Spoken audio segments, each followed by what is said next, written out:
Hi my dear children, നാളെ March 10 നിങ്ങളുടെ maths exam ആണല്ലോ. എല്ലാവരും നന്നായിട്ട് പ്രിപ്പയർ ചെയ്തിട്ടുണ്ടെന്ന് എനിക്ക് മനസ്സിലായി. ഒന്നും പേടിക്കേണ്ട, ടെൻഷൻ അടിക്കേണ്ട ഒരു കാര്യമില്ല. അത്ര ഡിഫിക്കൽട്ട് ലെവൽ ക്വസ്റ്റ്യൻസ് ഒന്നും ആയിരിക്കില്ല, ഒരു മോഡറേറ്റ് ആയിരിക്കും. അതായത് ഇപ്പോൾ നിങ്ങളുടെ എക്സാം കഴിഞ്ഞില്ലേ എല്ലാ പേപ്പറും, അതേപോലെ ആ ഒരു ലെവലിലായിരിക്കത്തേ ഉള്ളൂ. പൊതുവേ കുട്ടികൾക്കൊരു പേടിയുണ്ടല്ലോ മാത്സ് എക്സാമിന്, അതൊട്ടും വേണ്ട. നിങ്ങൾ എന്താ ചെയ്യേണ്ടതെന്ന് വെച്ചാൽ, നിങ്ങളുടെ കൂൾ ഓഫ് ടൈം തരുമല്ലോ, ആ സമയത്ത് എല്ലാ ക്വസ്റ്റ്യൻസും നന്നായിട്ട് വായിച്ച് നോക്കുക. അപ്പോൾ ഏതൊക്കെ പോർഷൻ നിന്നാണ് ക്വസ്റ്റ്യൻ വന്നിട്ടുള്ളതെന്ന് നിങ്ങൾക്ക് ശരിക്കും മനസ്സിലാവും.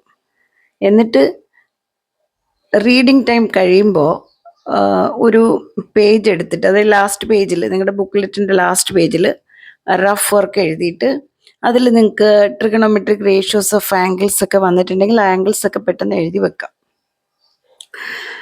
അല്ലെങ്കിൽ നിങ്ങൾക്ക് ഇപ്പോൾ കോയിൻ്റെ ക്വസ്റ്റ്യൻ ഉണ്ടെങ്കിൽ 3 കോയിൻ ടോസ് ചെയ്യുന്ന ക്വസ്റ്റ്യൻ ഉണ്ടെങ്കിൽ അത് എഴുതാം. അതിൻ്റെ ഔട്ട്കം എഴുതുന്ന കാര്യമാണ് ഞാൻ പറഞ്ഞത്. പിന്നെ ഇതേപോലെ ഐഡൻറ്റിറ്റീസ്, ട്രിഗണോമെട്രിക് ഐഡൻറ്റിറ്റീസ് എഴുതി വയ്ക്കാം. അങ്ങനെ നിങ്ങൾക്ക് ആവശ്യമുള്ള എന്തെങ്കിലും ഇതിനകത്ത് യൂസ്ഫുൾ ആയിട്ടുണ്ടെങ്കിൽ അത് പെട്ടെന്ന് നിങ്ങൾക്ക് എഴുതി വയ്ക്കാൻ പറ്റും. എന്നിട്ട് ആ ക്വസ്റ്റ്യൻ വരുമ്പോൾ, അത് MCQ ക്വസ്റ്റ്യൻ ആണെങ്കിൽ പെട്ടെന്ന് ഇത് നോക്കിയിട്ട് നിങ്ങൾക്ക് എഴുതാൻ പറ്റും. പിന്നെ ഒരു ഇമ്പോർട്ടൻ്റ് കാര്യം എനിക്ക് പറയാനുള്ളത്, നിങ്ങൾ ഒരു കാരണവശാലും നിങ്ങൾക്ക് കിട്ടാൻ പോകുന്ന മാർക്കിനെ കുറിച്ച് ഓർക്കരുത്. നിങ്ങൾ ജസ്റ്റ് എന്ത് പഠിച്ചോ ആ കോൺസെപ്റ്റ് അവിടെ അപ്ലൈ ചെയ്ത് ക്വസ്റ്റ്യൻസ് സോൾവ് ചെയ്യാൻ മാത്രം നോക്കിയാൽ മതി കേട്ടോ. ഒരു ക്വസ്റ്റ്യനും സ്കിപ്പ് ചെയ്യരുത്. അതെന്താണെന്ന് വെച്ചാൽ, ചിലപ്പോൾ ഏതെങ്കിലും ഒരു ക്വസ്റ്റ്യൻ തെറ്റിപ്പോയി എന്നിരിക്കട്ടെ, അങ്ങനെ വരാറുണ്ട്. ക്വസ്റ്റ്യൻ പേപ്പറിൽ മിസ്റ്റേക്ക് വരാറുണ്ട്. അങ്ങനെ വന്നാൽ നിങ്ങൾ ആ ക്വസ്റ്റ്യൻ നമ്പർ എഴുതിയിട്ടുണ്ടെങ്കിലേ നിങ്ങൾക്ക് ആ മാർക്ക് കിട്ടത്തുള്ളൂ.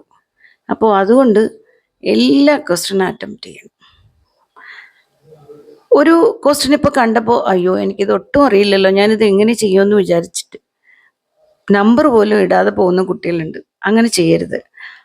അങ്ങനെ ഒരു ഡിഫിക്കൽട്ട് ലെവൽ ക്വസ്റ്റ്യൻ വന്നാൽ നിങ്ങൾ നമ്പർ ഇട്ടിട്ട് അതുമായിട്ട് ബന്ധപ്പെട്ടിട്ടുള്ള ഫോർമുലാസോ ഗിവണോ അത് എന്തായിക്കോട്ടെ അത് എഴുതി വെക്കുക. അപ്പോൾ അതിനൊക്കെ മാർക്ക് കിട്ടും. ഓക്കെ. പിന്നെ MCQs ഒരു മാക്സിമം 30 മിനിറ്റ്സ് കൊണ്ട് ഫിനിഷ് ചെയ്യുകയാണെന്നുണ്ടെങ്കിൽ നല്ലതായിരിക്കും. അങ്ങനെ വരുമ്പോൾ നമുക്ക് ഒരു 3 hours മുന്നേ, അതായത് ഒരു 20 minutes ബിഫോർ നമുക്ക് കംപ്ലീറ്റ് ചെയ്യാൻ പറ്റും, സോൾവ് ചെയ്ത് തീർക്കാൻ പറ്റും. അപ്പോൾ നിങ്ങൾക്ക് നിങ്ങൾ എഴുതിയതെല്ലാം ഒന്നും കൂടി ചെക്ക് ചെയ്യാൻ പറ്റും. ഏതെങ്കിലും ക്വസ്റ്റ്യൻ മിസ്സായി പോയിട്ടുണ്ടോ എന്നൊക്കെ, അതായത് സ്കിപ്പ് ചെയ്ത് പോയിട്ടുണ്ടോ എന്നൊക്കെ ഒന്ന് ശ്രദ്ധിക്കണം. അപ്പോൾ ചെയ്ത് കഴിഞ്ഞാൽ അത് ടിക്ക് ചെയ്യണം. ആ ക്വസ്റ്റ്യൻ അത് ചെയ്തിട്ടുണ്ടെന്നുള്ള ഒരു മാർക്ക് എന്തെങ്കിലും അവിടെ കൊടുക്കണം. അല്ലാതെ ക്വസ്റ്റ്യൻ പേപ്പറിൽ വേറൊന്നും എഴുതി വെക്കരുത്. പിന്നെന്താ, പിന്നെ നിങ്ങൾ ശ്രദ്ധിക്കേണ്ട വേറൊരു കാര്യം, നിങ്ങൾക്ക് എവിടെന്ന്, അതായത് 5 സെക്ഷനുണ്ട്, ഏത് സെക്ഷന് സ്റ്റാർട്ട് ചെയ്യണം. പല കുട്ടികൾക്കും അതൊരു ഡൗട്ടാണ്. അത് ഡിപ്പെൻസ് ആണ്. ചില കുട്ടികളെ സംബന്ധിച്ച് അവർക്ക് MCQs ആയിരിക്കും ചിലപ്പോൾ എളുപ്പമായിട്ട് തോന്നും, എങ്കിൽ അവിടെ നിന്ന് സ്റ്റാർട്ട് ചെയ്തോളൂ, നോ പ്രോബ്ലം. അതല്ല 5 മാർക്ക് ക്വസ്റ്റ്യൻ സെക്ഷൻ ഡിയിലാണ് വരുന്നത്.